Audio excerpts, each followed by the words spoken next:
Give him a hand.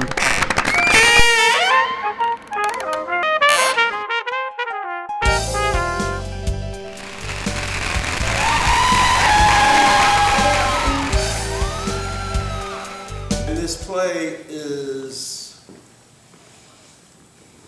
I guess it's been following me since, Edward Albee and I were in the same playwrights workshop. He's won several Pulitzer Prizes, and I was a poet laureate, and they took that away, so that's the difference in the statute. But the play becomes clear if you focus on the time it was written. 1963, produced in 1964. Remember, 58, I should say the late 50s, Emmett Till, Montgomery bus boycott. 58, they blew up Dr. King's house. And they said, Dr. King, the black people came, what should we do, Dr. King? He said, if any blood be shed, let it be ours. I was a young man and I said, it ain't happening that way. If there's gonna be some bloodshed, it's gonna be like communal bloodshed, you know. That's when Malcolm X appeared and said, you treat people like they treat you. They treat you with respect, you treat them with respect. They put their hands on you, send them to the cemetery. And that was my generation came in. So this play, actually, although I did a couple of plays before that, but this play represented 1962, the kind of, I would guess, the opening of that kind of expression in a broad way, that we were no longer willing to be put in that situation, you know. Because he was actually killed for what? Leaving. He said, I'm gonna leave. You know, I ain't gonna be with you. I'm gonna go be with what I want to be with. He's a killer, you know. But there's symbols, but it's specific. At that time, I lived with a white woman. I lived in a white community, Greenwich Village, and the stuff was breaking the other way. You know, a couple of years later, Malcolm X, the next year, Kennedy was killed.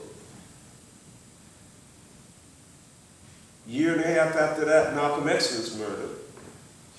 In that short time between 1965 and 1968, Kennedy, King, Malcolm X, Kennedy, every voice for change in America was murdered by some unidentified blah blah.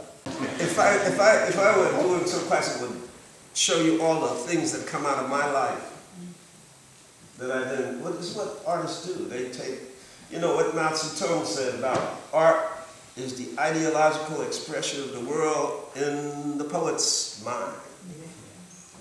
You know. So all those symbols, I knew people like that. That woman was 3 women, 3 different, diversely crazy people. That dude was at least 2 people and myself, you know. But really what I was trying to say is that there was change coming, and what you thought you were dealing with when you dealt with the black and white thing was not reality, because black people's thing had never come out yet. So when Clay jumps up after he's been fooled around all the time, said, let me tell you, bitch, it's the opening of a revelation. Why is he killed? Because he wants to do that by himself. You know, I'm the great black poet. I'm here. I want to express myself. You can't make change by yourself. You can either get killed, or go to jail, or get bribed. You know. So that was a lesson that I was trying to teach. That you cannot say, you know, here I am, the poet, safe behind my words.